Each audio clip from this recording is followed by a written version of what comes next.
Right. So let me start from the very basics. PMP. PMP stands for Project Management Professional.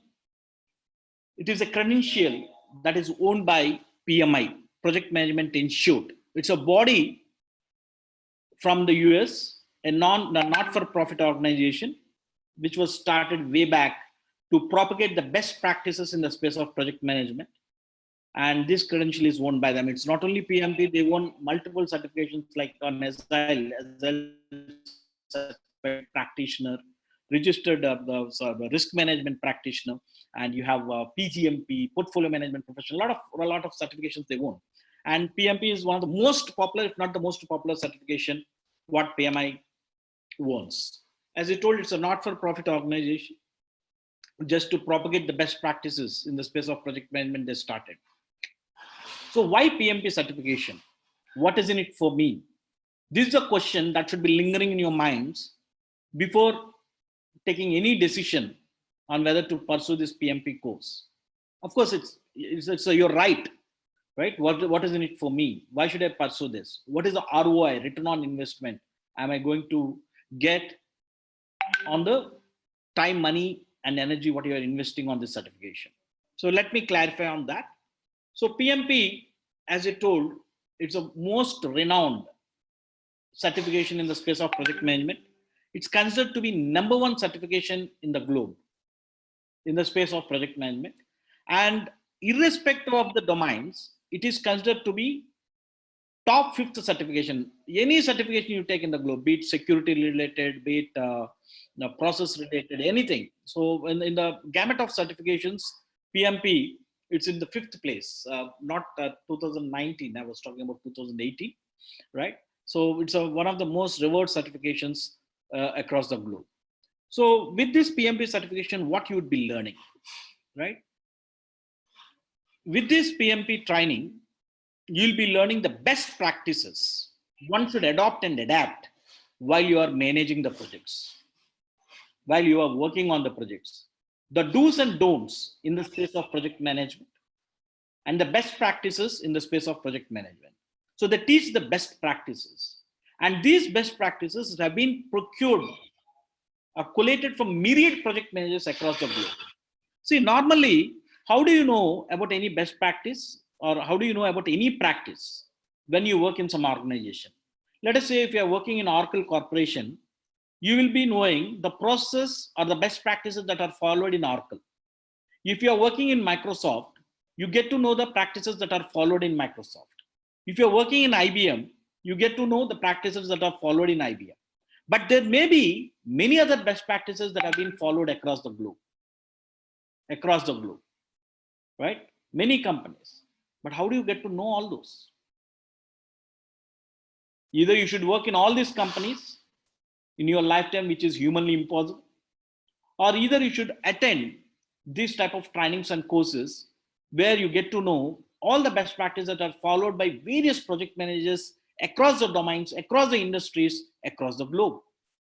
So what PMI has done is, PMI has collected all these best practices from myriad project managers across the globe. And they published this book called PMBOK. Many of you must be aware. Project Management Body of Knowledge. This is an official textbook or guide published by PMBOK, which I'm going to show you later. And your entire preparation will happen against this PMBOK.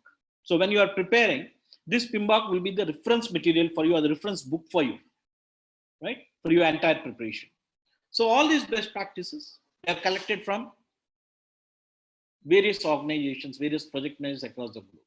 So if you are attending this training and if you are absorbing and assimilating the concepts, it means you are as good as working in all these companies and knowing the best practices. So this helps you to become a better professional, a better project manager, and it increases the success rate of your projects as you become more organized. Any idea, any guesses? What is the success rate of projects across the globe? Any guesses? I know you don't have the stats with you. Some wild guess, irrespective of the domain. See, remember, projects can be done in any domain. In construction domain, if you are constructing a flyover, it's a project. Not only IT, remember. IT is very young, hardly 25 years old. but projects were happening from times immemorial, be it electrical, electronics, you name it, right? So what is the success rate of the projects? Any wild guesses? You can unmute and say, or you can chat in the chat window, you can mention it. Project on timeline. Sorry? If any project finish under the No, I'm timeline. asking globally, how much percentage of projects are successful? The success rate. 30%. Sorry, how much? 30%, maybe. 30%. Danu says 30%. Any guesses? 90%. 70%. You're right. So you're very close, Anu. See, globally, it's not the recent figures. Some time back, I'm not sure the last 2019 figures got released, right? Someone says, Venkateshwara says 60%, Ganesh says 60%, Ashish says 60%, Praveen says 20%. Praveen, you're very close. 21% of the projects across the globe are only successful. The rest of the 89%, give or take 1 or 2%, right? Last year's stats I don't have with me. I was talking about the previous years, right? Nevertheless, the change will not be so significant. It will not grow, right? 21% of the projects are successful. Rest of the 89% of the projects, 79% of the projects are failures, right? So why? Probably they're not following the best practices, right? So if you follow these best practices, obviously it increases the success rate of your projects, and that makes you more organized. Yeah. And if you know these best practices, you can do the projects with minimal resources, right? So you can minimize the resources, minimize the resource utilization. And the moment you minimize the resources, your projects will become cost effective. Now the question, what do you mean by project resources? Project resources are classified into 3 M's. In your project, you're using these 3 M's: man, material, and machinery. Man, material, and machinery. So man is the human resources. So material, normally, if it is a construction work, you have material. Otherwise, in IT, it could be the licenses or whatever, like softwares. Machinery, it could be your softwares, man, material, and machinery. So if you follow the best practices, probably you can complete the project with minimum resources. So instead of 10 .NET developers, maybe with 6 resources, you can complete the same project, right? So obviously, when we minimize the resource utilization, that will translate into lesser costs. That makes your project cost effective. And it changes how others look at your abilities, right? The moment you start talking about these terminologies and the lingo of project management from tomorrow, right? You say critical path, you use the word earned value management, right? When you talk about this, when you talk these terminologies and the lingo, obviously people will start respecting you. Yeah. So your boss thinks, suddenly what happened? No, he started using some new words which he's not aware of. Or when you're talking to your customer, when you're talking to your counterparts, so when you are on the same page, when they use those terminologies, you'll understand, and at least you can reply back. So people will start respecting you. And of course, these are the non-materialistic benefits. The materialistic benefits, if you see, to keep your current job, right? To get promotion or to get a new job, right? So most of us, we are more interested in this. Why not? Why not, right? The materialistic benefits, the ROI is important. So, and hike in your current salary. So globally, between a PMP certified and non-PMP certified, the salary difference is around close to 22% on an average. And these numbers, always the give and take will be there. So for example, same experience, say 10 years experience, right? There's a guy who is PMP certified and the other one is a non-PMP certified, right? The salary of the PMP certified guy on an average is 22%. They get more salary than a non-PMP certified. This is one of the ROI factors. Of course, there's no benchmark saying that, yeah, I didn't get 22% after my PMP certification. On average, some people may get 10%, some people may get 35%, right? It varies. So there's no yardstick to measure exactly everyone will get the same hike. But yes, definitely there is a difference in the salary. So in the hike between a PMP and non-PMP certified guys, right? And the reason why you should pursue PMP, though it is not told here, especially in India, where we work in service companies, the clients, they insist for PMP certification for the people who are working in those projects. So be it a project manager or a project lead or a project team member.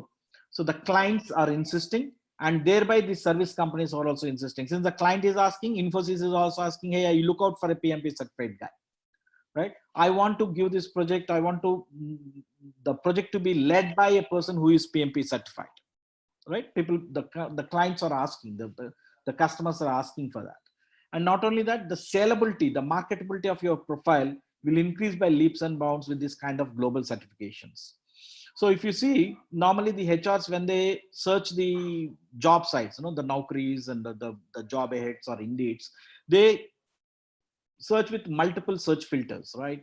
Like a Oracle with PMP or SAP with PMP. So obviously your profile will be shortlisted the moment that they search for, and it will help. PMP certification will help for more doors to open.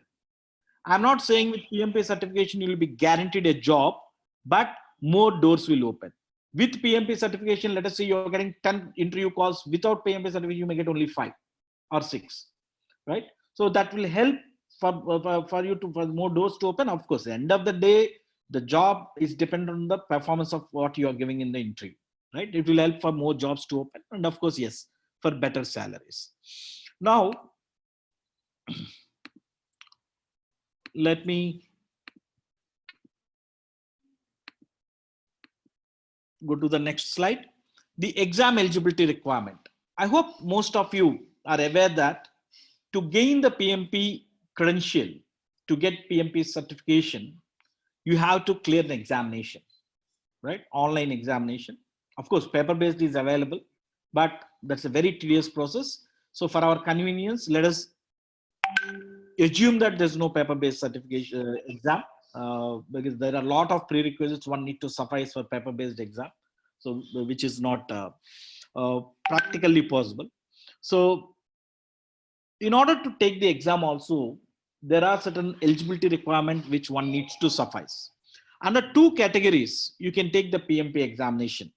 One, you being a bachelor's degree holder. I hope everyone is a bachelor degree holder here, or even otherwise, a person with a high school diploma, right? You have some ITI diploma, polytechnic diploma, some diplomas are available. A diploma people also can do it. And under both categories, they need to suffice this 35 contact hours. Training is mandatory. A formal PMP training is mandatory, right? You cannot look at e-learning videos in YouTube and you cannot take the exam, and or you cannot read by yourself and you cannot take the exam, right? So you have to undergo a proper training, official training of 35 hours. We call it as 35 contact hours. It means 35 hours you are in contact with the trainer or with the training material, and you have been attending this, taking this exam. People mistake this for PDUs, but they are not called PDUs. People think 35 PDUs. I mean, entire industry, many people think it's 35 PDUs. Ideally, it's 35 contact hours. PDUs stands for Professional Development Units. PDU, full form of PDU is Professional Development Unit. This PDU is useful to renew your PMP certification. For example, I am PMP certified. If I have to renew my PMP certification, every 3 years I have to do the renewal. To do this renewal, I have to show an evidence of 60 hours of new learning within these 3 years, right? Normally, it's a human attitude that once you get some certification or once you get some qualification, we stagnate our learning. We'll not try to learn new things. In order to curb such an attitude, what PMI has done is, even after certification, the new trends, something new you have to learn. How much that is equivalent to 60 hours. Of course, there are so many categories which I don't want to go into it, right? For the timing, remember 60 hours of new learning you have to do. Let us say you have learned some Agile project management, you have attended some course. Yes, it can be considered as one PDU. You have learned something, no, which will complement your PMP certification or ITL certification or Six Sigma certification, some sort of learning, or you can attend some webinars, some chapter meetings, right? Or you can give some seminars on project management. So either you have to contribute to the society, give it back to the society, right? Or you have to take it from the society. 60 hours of new learning. Each hour of learning is called as one PDU, professional development unit. It means you are developing professionally. You are not stagnant. So PDU stands for professional development unit. All right. So professional development unit. So that is you are developing professionally, right? You are not stagnant. This is for certification. However, normally they say 35 PDUs for PMP in outside world. Okay, chale. But ideally it should be contact hours. And 4,500 hours of project management experience is required. Now the question is, when I say project management experience, it doesn't mean that you should work as a project manager. Remember that. You should be part of the management activities of the project. Either you should be part of, say, planning activities of the project. Let us say you have done the schedule estimations for a project. You got an enhancement project or some project. So you assisted your project manager and you have arrived on some schedules, 30 hours project, 40 hours project, 60 hours project, right? You have assisted. So you have planned the project schedule or either budgeting or resource planning. So you should be part of any of these activities like initiating stages of the project or planning or executing or monitoring and controlling the project or closing. Anything, right? So most of you being senior resources, right, you will be part of these activities. You need not work as a role called project manager, but you should be part of these activities, either planning your project or executing your project. You should be part of it. So 4,500 hours of thing is required, which is equivalent to 3 years of your work experience. So when you discount the weekends and some holidays, and when you convert as 8 hours per day working days, right, that will be translated to 3 years, right? You should be part of this project. So these 3 years experience, you need not have at a stretch. Sometimes you may be jobless, you may be on bench, or sometimes you may not work on a project in between. So you will be working on some operational activities. Anything is possible, right? So there may be gaps in between. So these are the 3 prerequisites one need to suffice in order to get the eligibility to take the exam. One is your qualification, right? Either a degree or a high school diploma. And this training is mandatory for both. For diploma holders, however, the experience needs to be 7,500, which is equivalent to 5 years of experience. 5 years of experience, right? Now, what is the process for this exam? All right. Once you are done with this training, then you have to fill the application form. In the application form, you have to fill your experience, the projects, what you have worked, a brief description. We are there to help you to fill the application form. We'll give you the template on how to fill your project experience. So one of the trainers from our side, they'll be in touch with you. There is a template, Excel template is there. We'll give you that template. So you have to furnish this information and you have to submit to the trainer. So trainer have a look at it, and if any suggestions are required, we'll make the suggestions, and you have to submit the application. So once you submit the application, you'll be getting an intimation saying that your application has been accepted. Of course, sorry, they take some time to vet the completeness of your application, whether your experience is relevant or not. They'll check almost 10 to 15 working days they take, business days they take, and they'll get back to you saying that, hey, your application is complete and comprehensive, right? Please go ahead with the payment. So once you make the payment, while you are doing payment, 2 things will happen. So once you make the payment, they will say, yes, you're good to go and take the exam. You can go and book the online examination in one of the Prometric centers, PMI authorized Prometric centers. In every city there are around 2 to 3, in some cities there are 4 Prometric centers. Right? Ram, your voice is not audible. I'm sorry to interrupt you.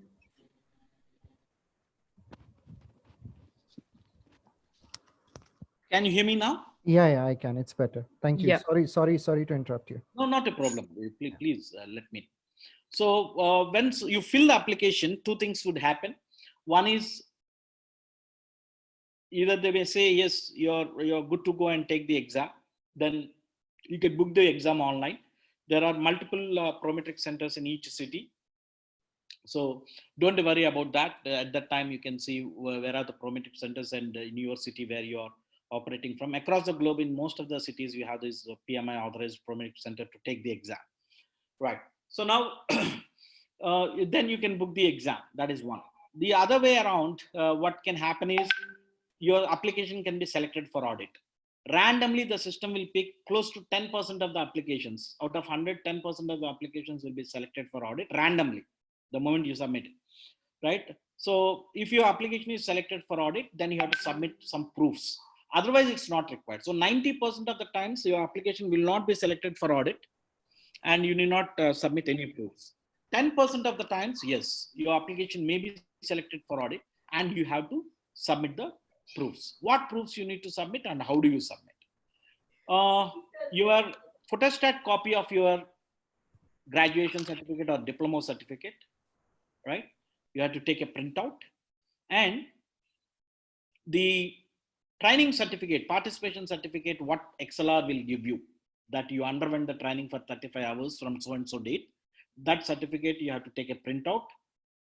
And the experience part of your application. In the application, you have two sections. One is where you have furnished the personal information, your name, your father's name, your date of birth, like that.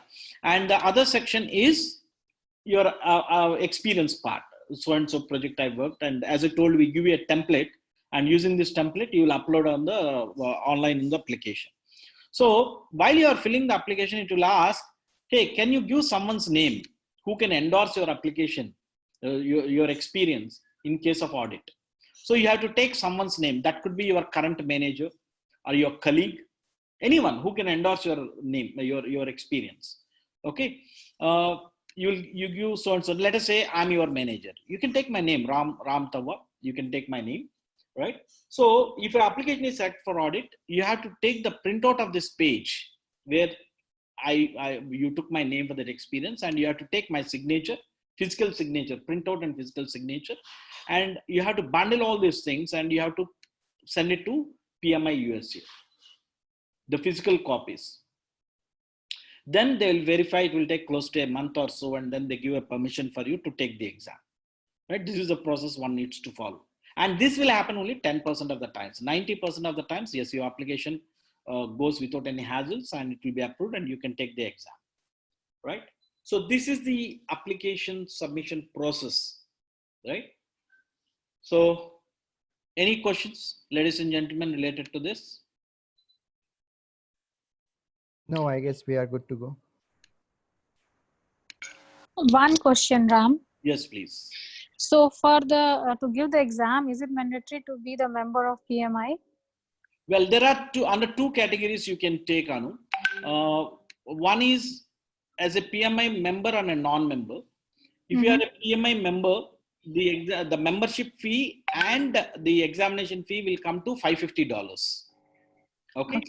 And if you're a non-member, still you can take the exam, but you have to pay $555. You have to pay $5 more without membership. Okay. And if we take the membership, how long it is valid? Like 1 year it's valid. Okay. 1 year valid. And another advantage what you have with membership is, by any chance, if one flunks the exam for the first time, all right, the subsequent, it will give another 2 attempts at a subsidized price, not free, subsidized price. So the subsequent exam you can take for, say, I think it's around $200 something, $220 something, the second attempt. Okay. Okay. If you are a non-member, again, you have to pay $555. That is one. And with PMI membership, other advantages is you'll get the latest updates that's happening in PMI, right? So that membership will happen. So always it's better to take membership and then take the exam. And once it expires and after a year, again, if we have to renew, how much do we have to pay? That's not mandatory to renew. Okay. Yeah, it's optional. It's $150 they charge for PMI membership renewal. So This membership, ideally, we take more for examination purpose. Once I you're see. done with your exam, that Uh-huh. expires, it's not Then- mandatory to renew. Okay, okay. Thank you so much, Ram. You're welcome. Ram, I do have a question. Yes, please.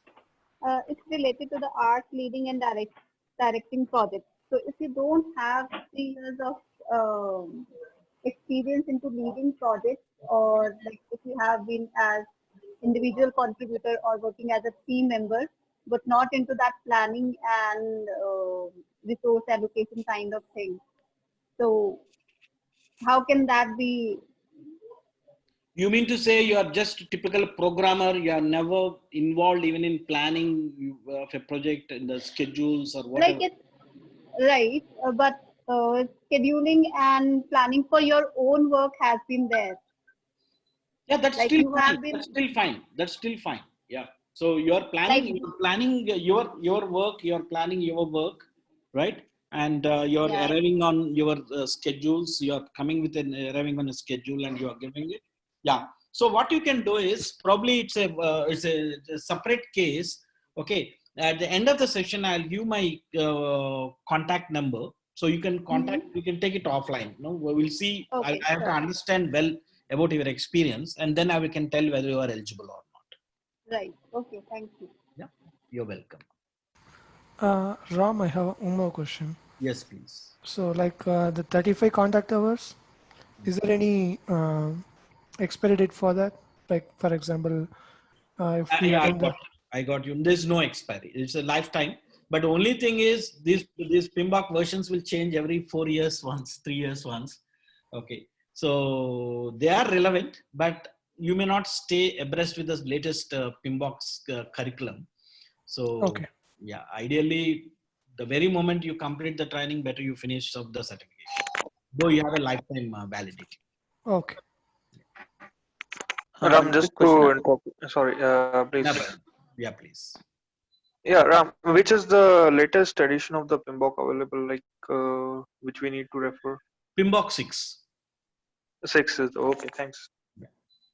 Ram, Ram, this is Manoj. Yeah, Ram, I have one quick question. So after paying the examination fee online, we will become a PMI member, right? Well, there are two elements in this. PMI membership, first you have to take PMI membership by paying some $155. Okay. Then you will get an eligibility to fill the application. Then you have to pay the rest of $400 or $395 or whatever. Okay. Membership, even without exam also you take. If you are interested, by paying $155, you can become a PMI member. Okay. Understood. Yeah. Thank you, Ram. You're welcome. Yeah, Ram, this is Manoj. Yeah, Manoj.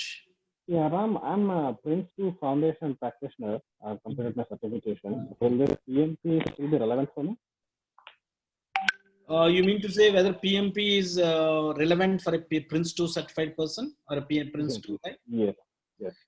Though it is irrelevant, I will answer here. So, Manoj, PMP and Prince 2, they both complement each other. They don't compete each other, remember. Okay. So, if you can recall Prince 2, it talks more about the project structure, that you have a project board and you have a technical team. So, it talks about the structure of the project and how the information flow, the dynamics that happens within the projects, right? Yes. Whereas PMP, it talks about, as a project manager, what techniques you should use, what tools you should use in order to manage your project, right?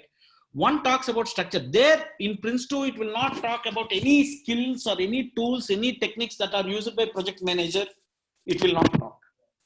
Whereas in PMP, they don't talk how your project should be structured. It is more of project manager centric. It talks only about project manager. It says project manager is Rajinikanth. He is omnipotent and omnipresent. And these are the skills he should have, like related to scheduling. These are the tools he should use. These are the techniques he should use. For controlling the schedule of the projects, these things has to do, right? So they both complement each other. So if you do Prince 2 and PMP both, it becomes, you become a more comprehensive and a complete project manager in a way, right? So definitely, yeah, definitely it will add value. See, remember, Prince2 is more popular in Europe and with European clients, right? PMP is more popular with rest of the world, North America, Middle East, right? Rest of the world. Of course, PMP is popular in Middle East, even in Europe and in Prince2 in some North America also is common. But overall, the popularity wise and the people what follow is PMP in North America and rest of the world, whereas here it's in the European Union. So when you have both the certifications, the salability of your profile will increase. In India, especially, let us say you have both Prince2 and PMP. You can work both for European clients as well as US clients. If US clients, they say, hey, I want a PMP certified person. If he's European client, he says, hey, I want a Prince2 certified person. So when you have both, the salability of your profile will increase. You will be in a situation that you name it, I have it, right? If he's a European client, so even the companies also, okay, he has both the certifications. I can use him. Today I'm using for a European client because he's a Prince2 certified. Tomorrow I can use him for a North American client as well. That way it will add weightage. Not only the knowledge, even the marketability of your profile also will increase the moment you become more versatile. The more the type of certifications you have, obviously your profile will, the marketability of your profile will increase. Manoj, did I answer your question? Yes. Okay. Thank you. Right.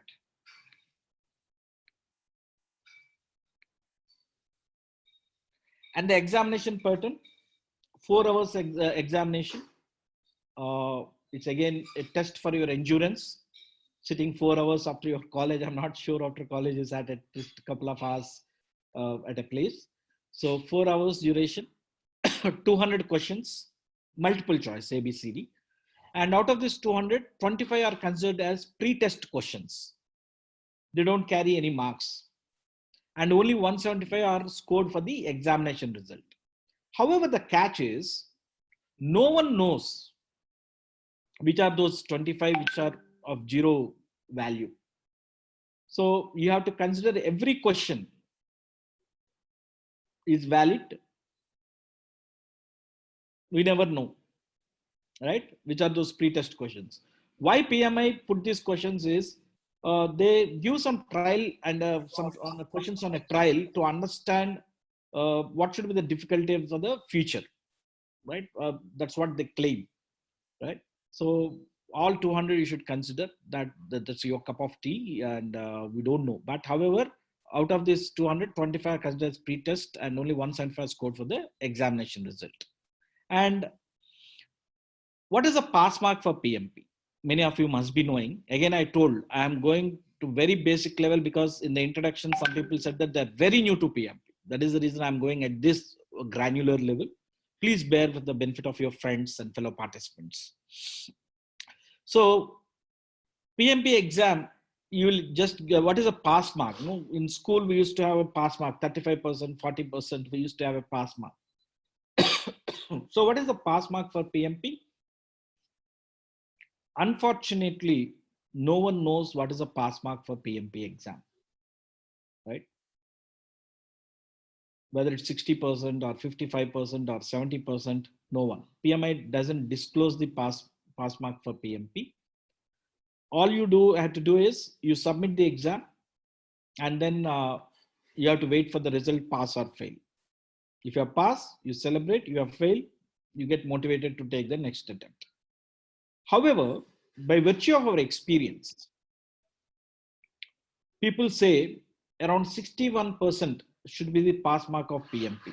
Maybe some insider information or whatever, or just by virtue of their experience, experts say around 61% should be the pass mark, but there is no proper evidence saying that this is the pass mark, like, right? So then you may get some grades, whether you are below proficient. There are some topics like, as I told you, initiating, planning, executing, monitoring and controlling, and closing. In that topic, you have 3 grades. Like in school, we used to have grades, right? They don't give the percentage, but they say A grade, B grade, C grade, or D grade, right? At least there you have a definition. A grade means more than 90%, B is 70 to 80%. They used to have the grades, the percentage, the definition of each grade, but unfortunately you don't have here. It's only you should feel happy. Okay, in planning I am proficient. In monitoring and controlling I'm below proficient. Right? Again, in closing I'm proficient. You should feel happy, that's it. The good news is there's no negative marking. So even if you are unsure, still you can give a shot. So since there's no negative marking with the in the exam, and PMP questions will be mostly situational questions. I would say 80% of the questions are situational questions. Direct questions where one can just recall the subject knowledge is very, very limited. Very, very limited. Like, for example, what is the full form of PMP? It's a direct question, project management professional. What is the definition of a project? What is the definition of a program? Very few questions you have. You do have, but very few. Most of the questions are scenario based. For example, let us say you are a project manager and you are at the fag end of the project, almost at the completion of the project. And at that juncture, the customer came to you and said, hey, I want a few changes to be done. Now, what is your response to the customer? Choice A, since he's a customer, you cannot say no to him and accept the changes. B, since it's a fag end of the project, you will say no to the customer. C, you will pass it to the change control process and then take a decision accordingly. D, none of the above, something like this, right? So it's more of a situation questions. Here, it's more about applying your knowledge in a given situation, right? So for that, you need some practice where we, ExcelR, will give you loads of questions for the practice with such scenario questions and the explanation why choice A is correct or B is correct or C is incorrect, the reasons, the rationale behind the correct answers, right? And that practice will be very, very sufficient. Hello? Now Yeah, myself, Amitav, I have a question. In Prince to practitioner, some questions are like that. 3-4 answers will be correct, right? Suppose 5 MCQ will be there. That will be 3-4 answer will be correct. So here in PMP, it will be like that, or it's something like no, very less. You have all 3 are correct. It's very less actually. It's more scenario case, and however the choices may be sometimes very close, right? Very close. So here we can tell one answer will be sufficient, right? Yes, one answer is sufficient. Instead of 3-4 answers, one answer we can put. Yeah. So sometimes what happens, Amitabh, the answers what you need to choose is which is more appropriate. You may not have a correct and incorrect answers, right? Which is more appropriate. For example, like this, no? What are the reasons for backwardness of India? Poverty, illiteracy, corruption. All are correct, but which is more appropriate? So there is nothing correct or incorrect in this, right? So sometimes you'll be thrown some situations. So that you can overcome just by virtue of your practice. Okay. Yeah. Yeah. Did I answer your question? Yeah. Thank you. You're welcome. Right. So this is about the examination pattern. So ladies and gentlemen, PMP certification, it carries a lot of value and it is well rewarded in the market for a couple of reasons. One, you can't gain this certification without efforts. You have to earn the certification. 80 hours is normally what we recommend. 80 hours of efforts is required, 80 to 100, depending upon your learning curve, right, is required. So it's not that you complete the training on the 3rd day, 4th day, you take the examination in the institute itself, right? Somehow you'll get the certification. It's not the case with PMP. And no shortcuts are possible. No dumps are available in the market. Even if someone is saying dumps are available, normally you get some quacks outside, no? They say that, no, we manage the exam, you have to pay 2 lakhs, 3 lakhs. Don't believe in them. They maintain the exam very, very religiously, right? So this is one of the reasons why PMI certification is well regarded and well revered certification across the globe. Go to any country, go to Middle East, any country, US, you say you are PMP certified, yes, they respect you. And the second reason, the reason why they respect this is the way how they conduct the exam. So they do it in a prometric center, and there will be a lot of monitoring. In fact, you are not even allowed to talk to anyone. There will be cameras around. So they maintain the exam very, very religiously. So for these reasons, PMP certification is well regarded or well revered in the across the globe, because you are earning it. See, anything what you earn, obviously it will carry value. So if you are just getting just for the heck of it, you don't have the value.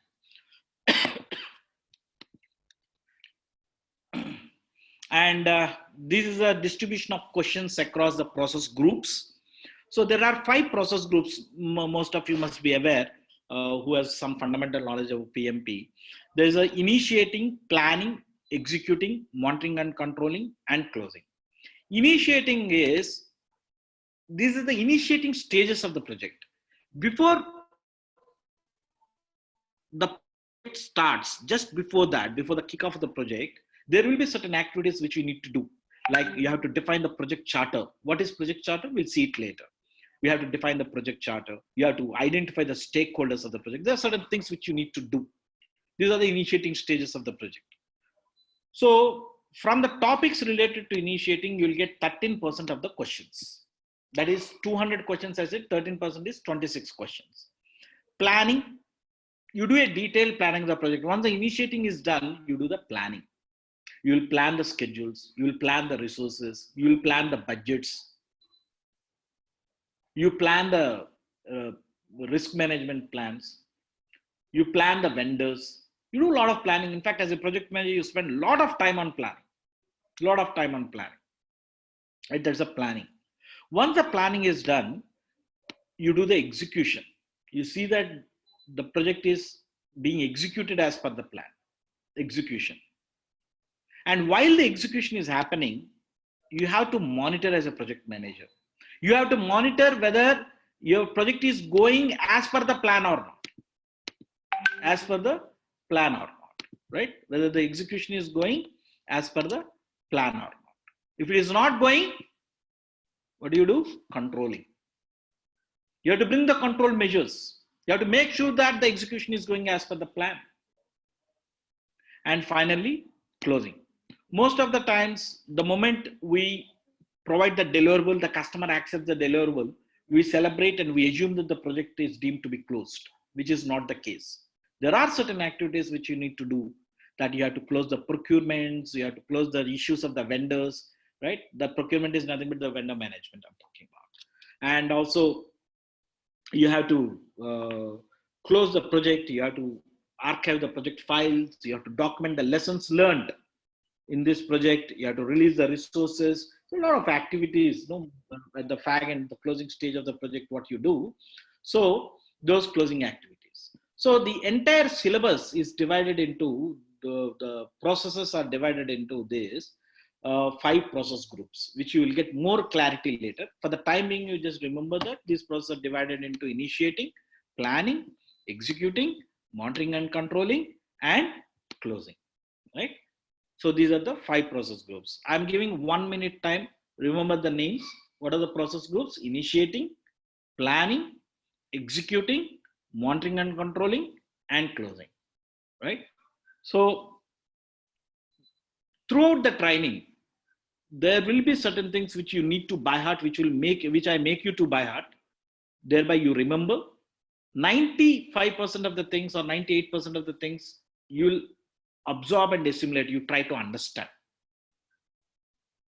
The rest, 3-4% or 5% is you have to remember by heart, right? And all throughout the training, I'll keep on ascertaining the important topics, make a note of it. And at the end of the training, I'll give you a preparation plan, prep plan. You follow this preparation plan, trust me, 10 out of 10 times you will crack the exam without any hassles. We have close to 97% pass rate just for this preparation plan. We give the resources also for that. We give the resources also for that, right? So step by step, first you have to watch this video, then you do this thing, refer this material, what materials you need to refer. I will tell you at the end of the training. Just follow to that. You will be clearing the exam without any hazards or flying colors. So 1 minute time. Remember, what are the 5 process groups? What are the 5 process groups? Initiating, planning, executing, monitoring and controlling, and closing. And you'll get 13% of the questions from initiating. That is 26 questions. 200 questions I said in total. 13% of 200 is 26. 24% of 200 is 48. 31% of 200 is 62. 25% of 200 is 50 questions. Closing 7%, that is 14 questions. So this will be useful for you to plan on which chapters you need to focus more. Which process you have to focus more? Is it related to initiating or planning or executing or monitoring and controlling and closing? Any questions? Am I clear so far? Hi Ram, Pragya here. Sorry to again question. Hi, can you hear me, Ram? Yes. Yeah, so when we give the exam, as you said, there is no, they don't give you the passing score in marks. So how do we get the results? Like immediately we get, and do they let us know, like in planning we got, you have quoted 3 definitions there. I forgot what were those. So do they classify each of these modules that what we scored in each, or do they just give you overall update, overall marks on your result, like you passed or not passed, something like that?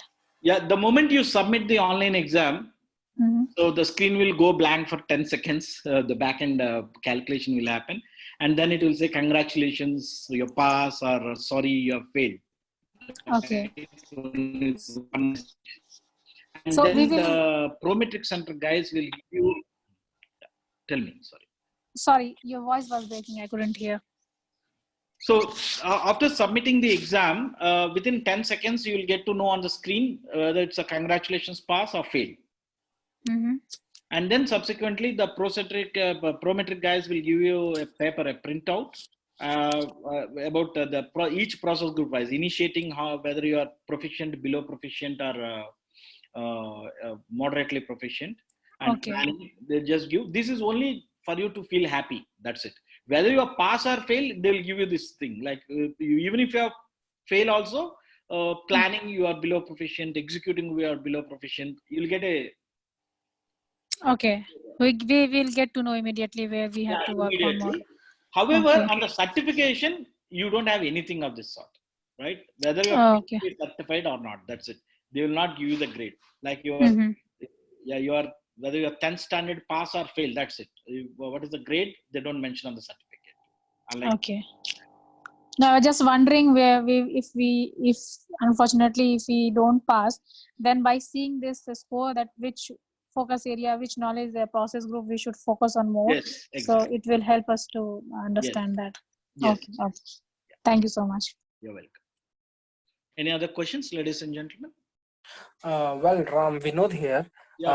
When we take this exam, as Pragya said rightly, if we don't get pass, unfortunately, so how many attempts the one which we get for the taking the re-exam? Or is it 2 attempts in 1 year? Apart from the first attempt you take, apart from that, you have 2 more attempts at a subsidized price. So each exams we have to pay a fresh fee. Yes, but at a subsidized price. Second and third attempts, subsidized price. So almost 40% of the original price. Okay, thank you. But only if we are the member of the PMI. If we are not, then yes. Otherwise, $550. So always it's advisable to take membership. Yeah.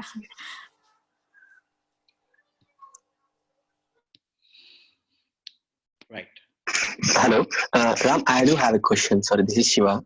Yeah. So even to register with the PMI, so do we need to Sorry, I lost your voice, Shiva. Can you come again? Shiva, I lost your voice. Can you come again?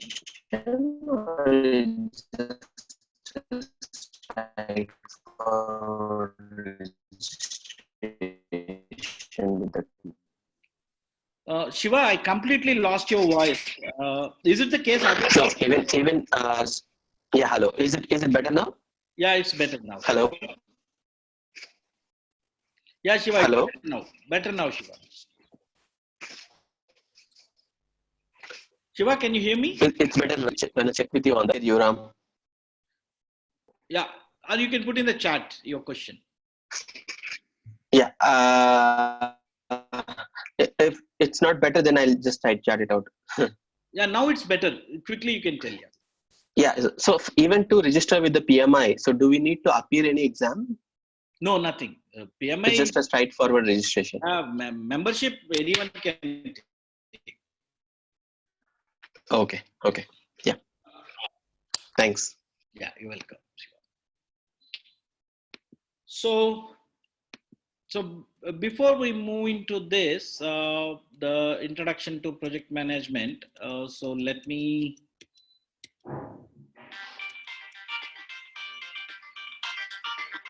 Just a moment.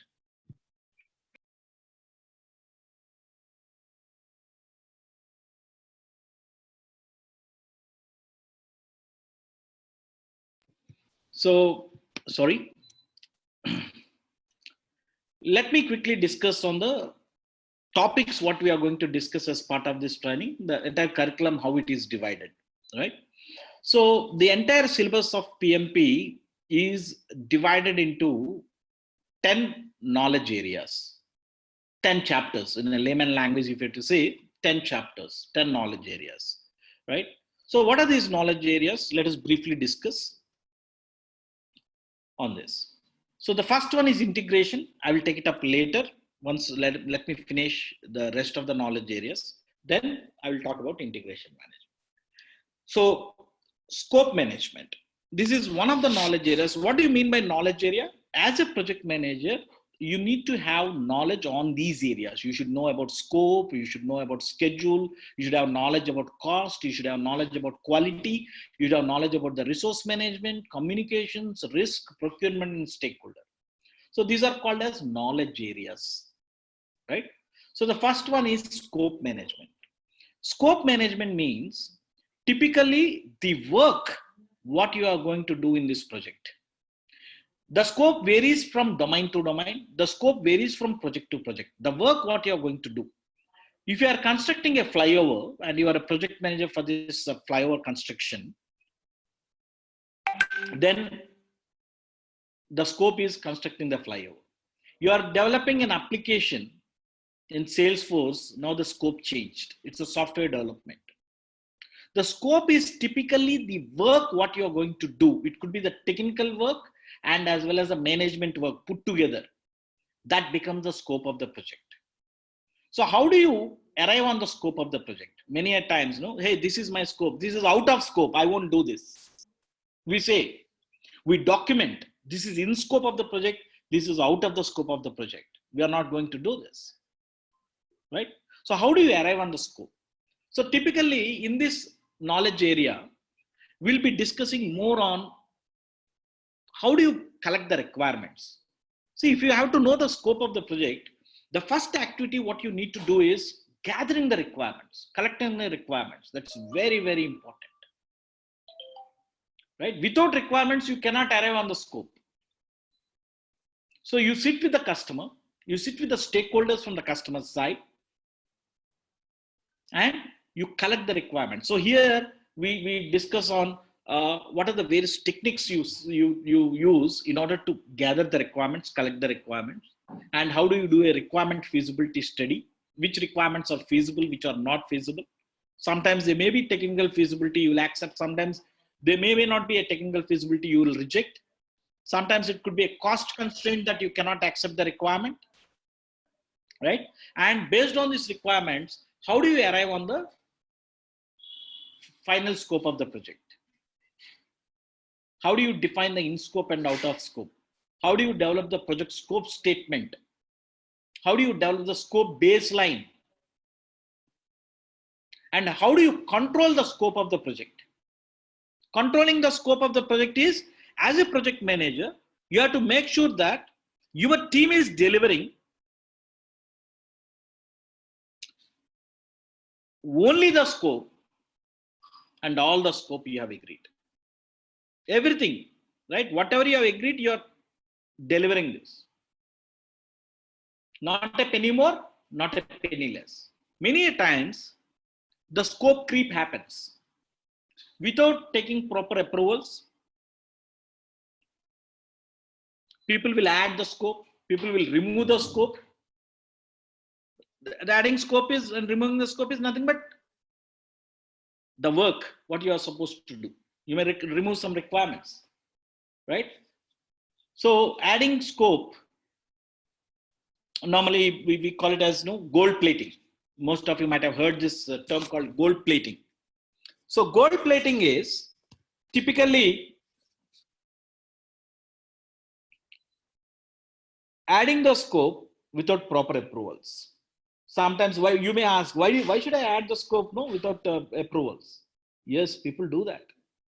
Probably to delight the customer or to prove your technical capability.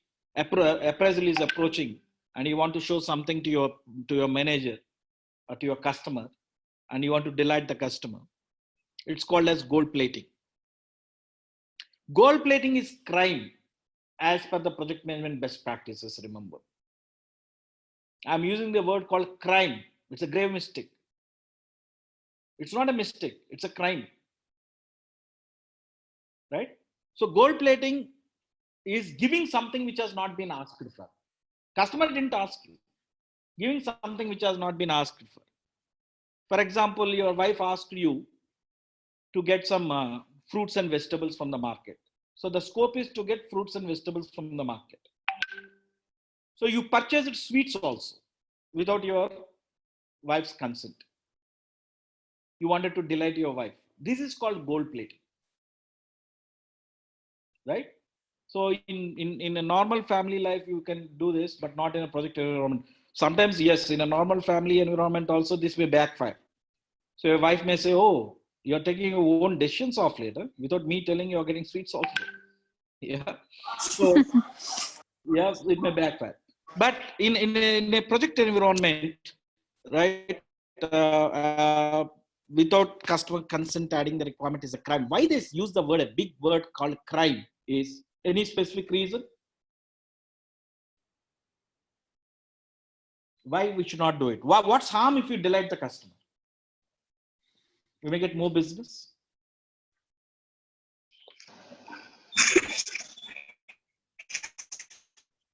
We might fail to deliver on time. If you add any scope, more scope, so we might fail to deliver on time. So it might increase the project cost also. See, if you're increasing the project cost and all, okay, we can say it's a mistake, but they're using the word called crime. Why?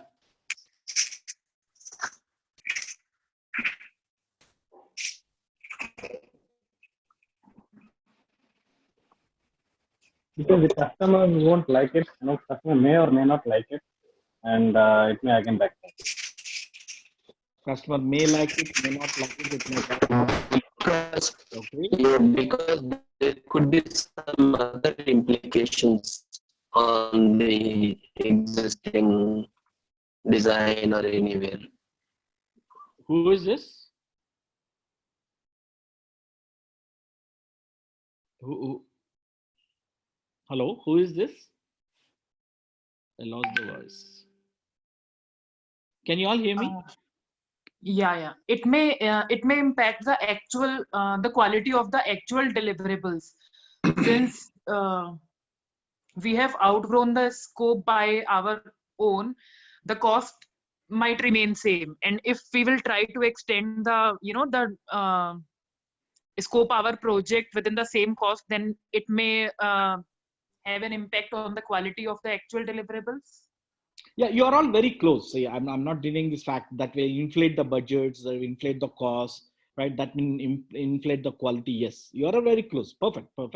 But the primary reason why they say it's a crime is without passing it through change control, without evaluating, if you are just doing a scope creep, right, it may have a huge impact on the entire project.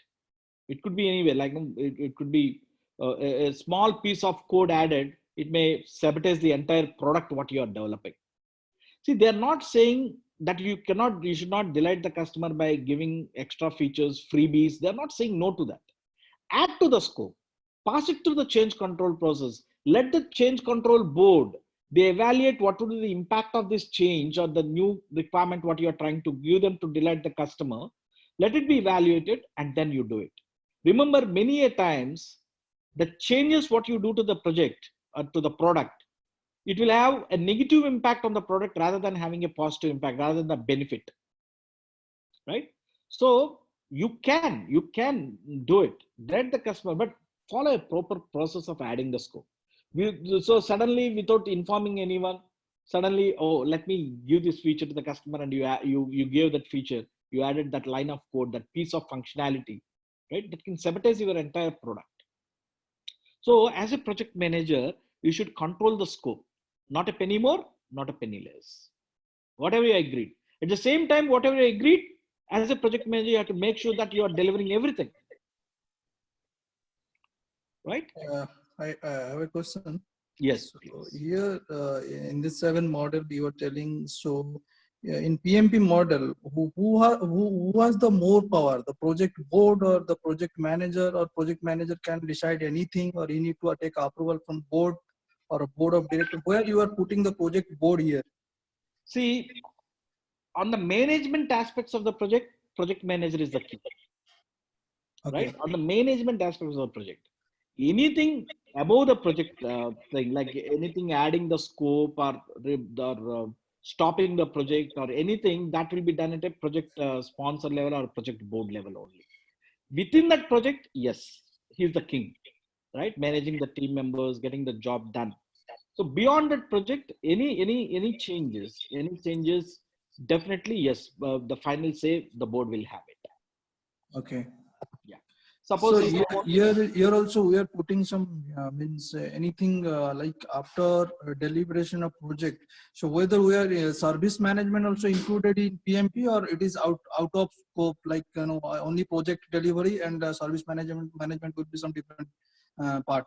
Yeah. So see, the support, you mean to say support when you say service management? Yeah, service management. Yeah. Like SLA, like that. What are the daily activities?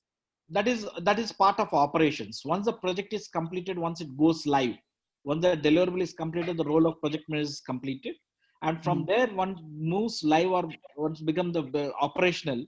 That's out of this scope of project manager and out of scope of project management. That more falls under operations. Yes. Okay. Thank you. Yeah, you're welcome. So this is all about scope management, right? So briefly, I'm explaining, each knowledge area I'm explaining. These are the chapters. We are going to study these chapters, and briefly I'm explaining it. So, and then comes the schedule management. Most of you know this word called schedule, time management. So here you have to develop the schedules of the project. Normally you come across, right? 6 months project, 9 months project, 1 year project, right? So how did you arrive on that? What are the different estimation techniques? Like parametric estimation, analogous estimation, there are different types of estimation techniques. So once these individual estimations are done, how do you aggregate this and how you develop the final schedule of the project? And once the schedule is developed, how do you control the project schedule? Which is very, very important. Many projects will be delayed, right? So you'll be behind the project schedule. So what are the activities you need to do as a project manager to bring back the project on track? Like, for example, you can add more resources, right? You can get the activities done parallelly. There are many things which you do, right, in order to bring back the project on track. Of course, every entity will have repercussions. If you are adding more people to the project, obviously it will increase the cost. So when cost is not a constraint, you can do that. When you have both cost constraints also, then there are different techniques you need to follow to bring back the project on track.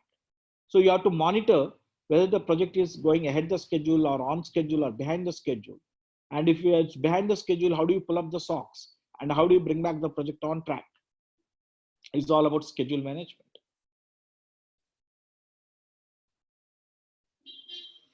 And then comes the cost management. Again, cost estimations. What are the different types of costs that are there in a project? Direct costs, indirect costs. But there are different costs that are there, variable costs, fixed costs. And how do you do the estimations? What are the different techniques to do the estimation? And how do you add resource to your estimations, be it schedule or cost? We should add some reserve, right? So on what basis we'll add reserve? Normally, most of the times, when we do the estimations, we add reserves without any logic. How much time the server installation takes? 30 minutes. Okay, better you mention it as 45 minutes, add 15 minutes as buffer. Why only 15 minutes? You don't have any answer. If the server crashes while the installation is on, it may take 1 hour or it may complete in 5 minutes also. On what basis you arrived that you need 15 minutes? No logic. Just your hunch. For the heck of it, you say, hey, add 15 minutes to the buffer. This kind of adding resource to your schedules or even costs also. Even we also add resource to our costs, right? Let us say you are planning a trip to Paris and you estimated that you need a lakh of rupees for this budget. You won't carry only 1 lakh. You carry some excess money as a reserve. How much you should carry? Without any logic, if you are carrying 15,000, 20,000, it's called as padding. Again, padding is not a best practice here in project management.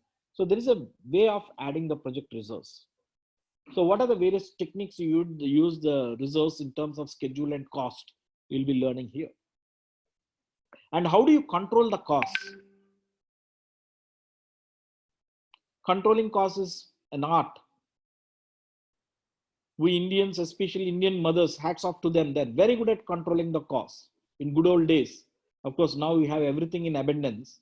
But in good old days, if you can recall, every resource is scarce. And our mothers used to do a fantastic job. Cost control. The same role now you have to play as a project manager. Right? How do you control the costs? It's all about cost management. And then comes quality management. So quality is also very important in the project and as well as the product what you have been delivering. So here, what are the various quality control measures, quality assurance tools, techniques? And what are the costs associated with quality?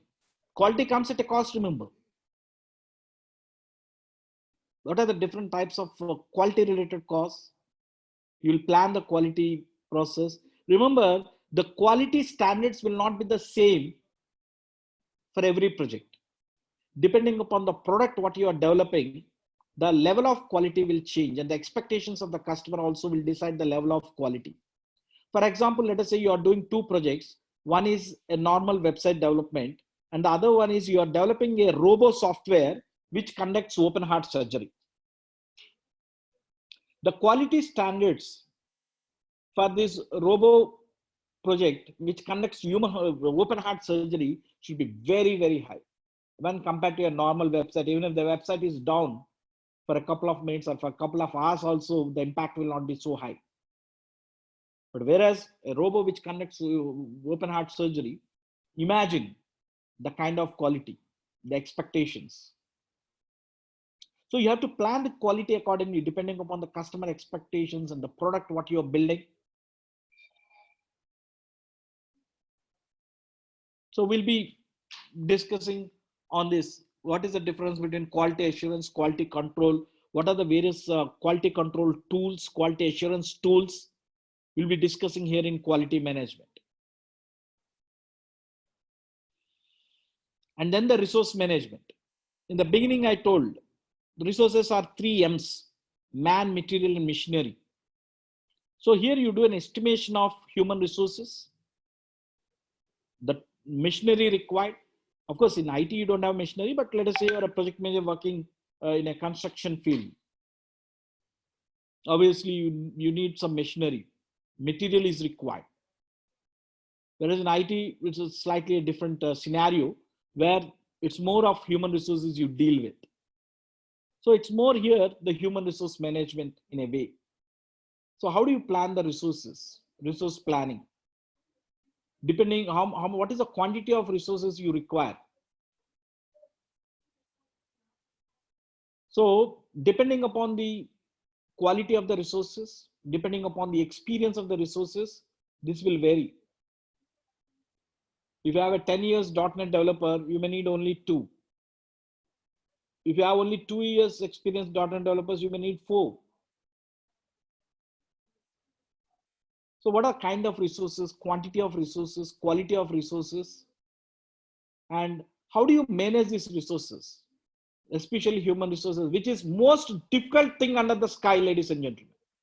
Managing human resources is the most difficult thing.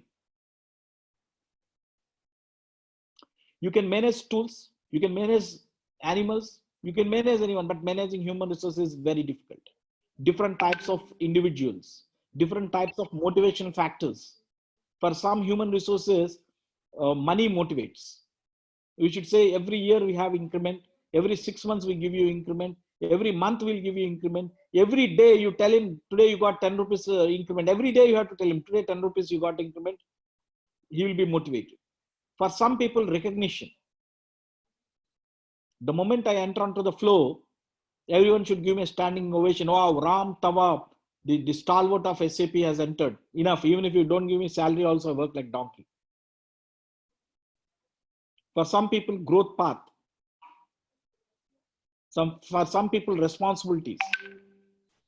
So you have to find out what are the motivation factor of each individual, and you have to manage accordingly. How the conflict management skills you will learn. What are the various ways of managing the conflicts? The various soft skills required to manage the human resources, the negotiation skills, different types of skills. What types of authority normally project manager can have, under what conditions you use what type of authority.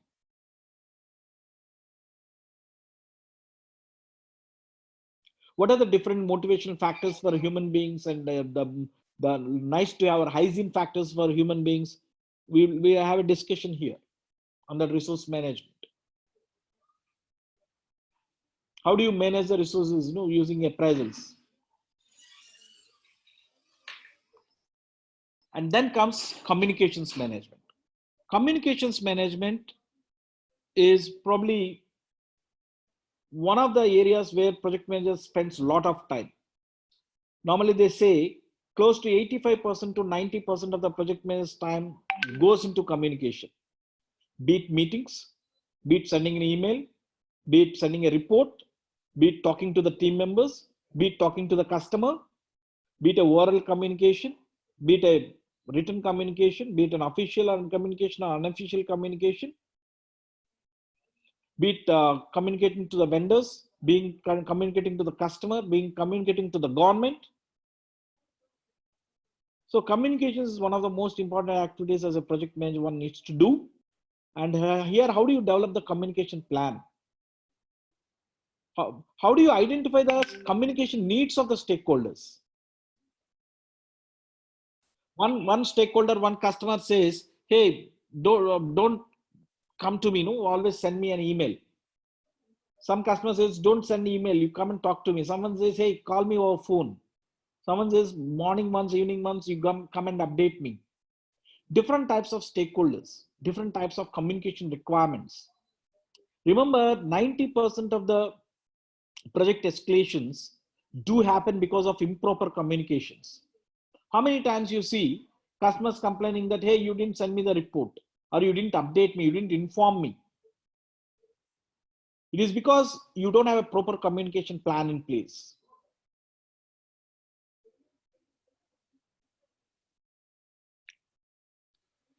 Right? So communications are very, very vital. You should develop a communication management strategy, communication management plan. And accordingly, you have to communicate. So weekly report, when it needs to be sent, to whom it should be sent, Who should be there in the 2 field? Who should be there in the CC field? Who should be there in the BCC field? To which of the stakeholders you send through email? Which of the stakeholders you inform in person? Which of the stakeholders you just update on a portal where if they want, if they're interested, they'll download and have a look at it. So you should have a proper communication plan in place, and the implementation is also very important. So this is all about communications management. Risk management. Do you think that we have risks in the project? Of course, yes. Risks are omnipotent and omnipresent like God, present everywhere and very powerful. So how do you identify the risks in the project? What are the various types of risks you see in the project? You may have human resource related risks. You may have customer related risks. You may have infrastructure related risks. You may have technology related risks. You may have vendor related risks. You may have environment related risks. You may have a pandemic related risk, Corona, which is contextual. How do you do the risk identification? And how do you do a qualitative analysis of risk? And this is very, very important topic for the exam. You get quite good number of questions on risk management. And if you are not thorough with risk management, that's a big risk. So how do you do a qualitative analysis of the risk? How do you give ranking to the risks? And how do you do a quantification, quantitative analysis? And how do you develop the risk responses? How do you handle the risks? There are different ways of handling the risks. For example, if you take a negative risk, which we also call as threat. So there are ideally different ways of handling, right? So negative risks, if you see, if you take the negative risk, right, obviously you'll have, you can avoid, mitigate, transfer, AMTA, accept, AMTA or ATMA, avoid, mitigate, transfer and accept. So a negative risk, if you see, you can avoid, don't do that. For example, let us say your wife asks you to get a milk packet from outside. Not now, under normal conditions. And you saw outside the clouds are very dark and it may rain heavily at any point in time. Now there's a risk called rain. So there are 4 ways you can handle it. Avoid. Tell your wife that you are not going to get the milk packet. Of course, that will lead to a secondary new risk. That's a different thing. Avoid. Mitigate. How do you mitigate the risk called rain? Carry an umbrella or a coat. Carry umbrella or a raincoat. Mitigation is reducing the impact. You are not completely avoiding. So the raincoat will protect, umbrella will protect you, reduces the impact. Transfer. Send your wife instead of you. You are transferring the risk to other person. The moment you try to transfer, she'll kick you outside. What will you do? Accept. Certain times you have to accept there is no other go. Corona, you have to accept it. Right? So how do you respond to these risks and how do you control the risks? How do you implement, execute these responses? How do you control the risks? Risk control. You have to monitor if there are any new risks are happening and you have to control them. You have to bring in the measures. So it's all about risk management. That's what we'll be dealing with risk management here. And then comes the procurement management. Procurement management, as the name suggests, it's more related to the vendors, vendor management. So as a project manager, one of the primary responsibilities what we have is vendor management. Of course, in IT, vendor management is slightly on a lesser side, I would say. Of course, even we also manage the vendors. Maybe you are buying some softwares from vendors, right? Maybe your internet service providers, your licenses, what you are purchasing, right? And a lot of vendor management you need to do. Sometimes you will outsource some part of your project to someone else. So that's also vendor management. Here we'll see what are the different types of contracts that you have, and under what conditions you choose what kind of contract when you are agreeing the contracts with the vendors. We have fixed type of contract, time and material, cost reimbursement. So under what conditions you go for T&M, and what conditions you should go for fixed, what conditions you hear in IT, mostly fixed and T&M is what you hear. Again, in fixed, there are 4 varieties. Cost reimbursement, there are 4 varieties. So we'll understand these varieties here. And also you'll come to know about certain terminologies. What do you mean by RFP, request for proposal? RFI, request for information. RFB, request for bid. What is the difference? What is SOW, statement of work? What if, now we'll be also learning certain legal implications. What if a contract breach happens? Contract breach happen from both the sides, being a buyer or a seller. Both the sides, the contract breach may happen. Though these contracts agreeing and it's taken care by your procurement department and legal department in big organizations, as a project manager, you should have knowledge about this. So your inputs are very much required for them to take the right, choose the right kind of contract, right? And the right legal terminology to be used in the contractual documents. And once, on what criteria you will choose the vendors. Normally we have different criteria to choose a vendor. Sometimes we see the past experience of the vendor. Sometimes we see the cost, which vendor is giving at a lesser cost. Sometimes you see the credibility of the vendor. You see the financial status of the vendor. We call it as source selection criteria. So under what conditions you will select a vendor. And once the vendor is chosen and the contract is awarded, how do you monitor the performance of these vendors? Is he abiding by the contractual terms of the contract? If not, how do you control them? And how do you close the procurement? Closing the procurement is anything you purchase. There are certain things which you need to do. A sign off that is required that yes, the deal is done. So we have something called as closing the procurements. So it's all related to procurement management. And then comes the stakeholder management. A stakeholder is a one who can impact the project or who is impacted by the project. I need your attention to understand the definition. A stakeholder is the one who can impact the project. For example, you are a team member. Can you impact the project by your performance negatively or positively? Yes. If you don't perform well, the project will be negatively impacted. If you perform well, your project will be positively impacted. You are a stakeholder. Your customer can be impacted by your project? Yes. So anyone who can impact, who is impacted by, both are stakeholders. That impact could be positive or negative. Your vendor, can he impact your project? Yes. Your customer, is he impacted by your project? Yes. So he's a stakeholder. For example, let us say you are constructing a chemical plant. The pollution from a chemical plant, it can impact the neighborhood where you are constructing the project. They are also stakeholder. The residents around, they are also stakeholders.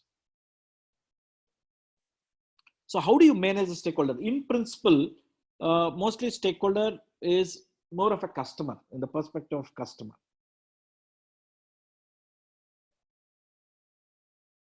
So customer is also a human being. Again, you have to manage the customer, like managing the human resources. So you have to do a stakeholder analysis. Some customers are very, very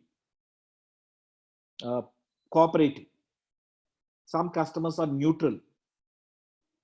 Some customers, they hate you. They loathe you. They develop some sort of prejudice. They don't like you for some reason. So supporter supporter customers will be there, neutral customers will be there, right? Different types of customers. So you have to develop a stakeholder management strategy. So the stakeholder management strategy is, how do you get the buy-in from the customer?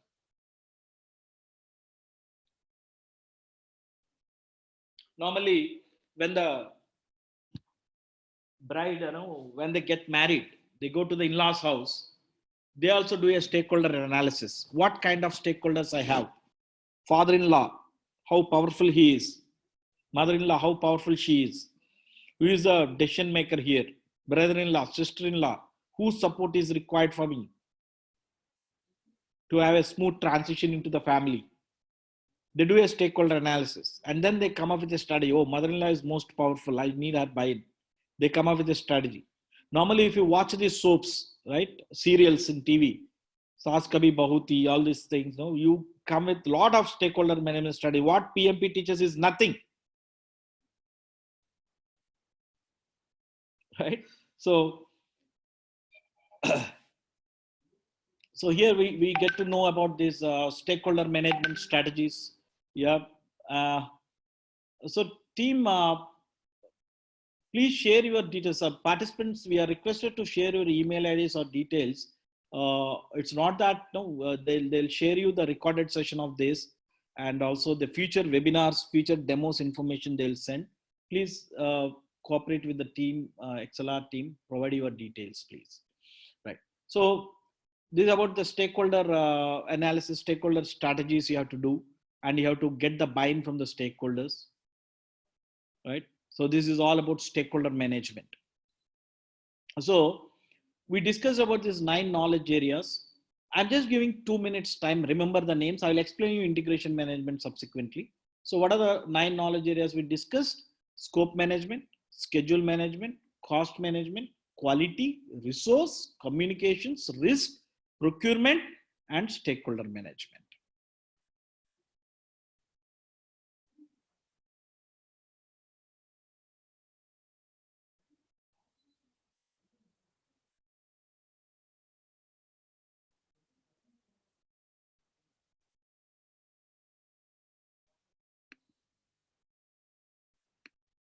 Done? Wonderful. Now let us see what is integration management. So integration management is integrating all these individual knowledge areas into one single entity. See, as a project manager, there will be certain activities which you need to integrate.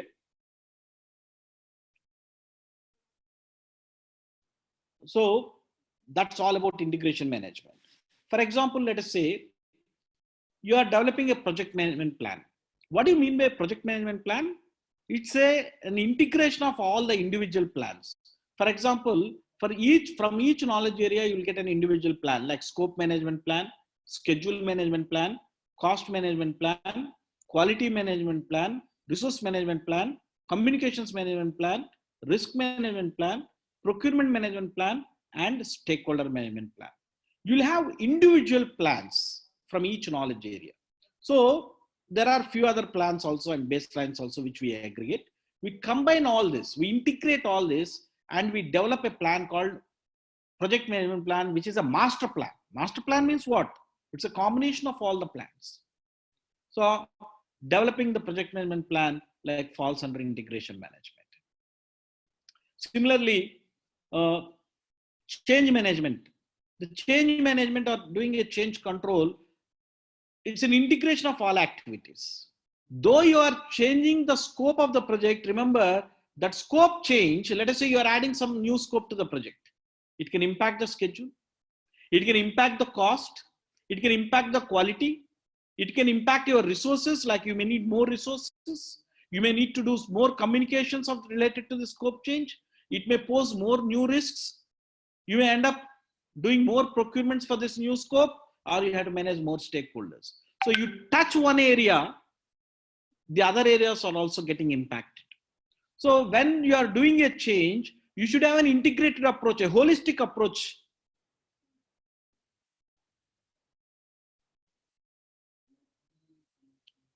So I'm doing only change in scope. Let me only look into the area of scope. No. It can impact all the other areas of your project. So again, you should have an integrated approach. So there are certain activities as a project manager where you should have a holistic 360-degree integrated approach. The activities, what you do, the process, what you do as part of this falls under integration management. Integration management.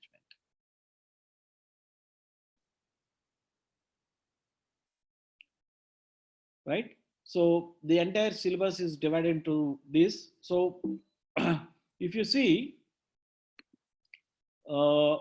the syllabus, 1 minute.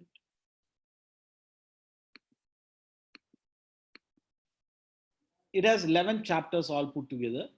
The first chapter, if you see, Introduction to Project Management.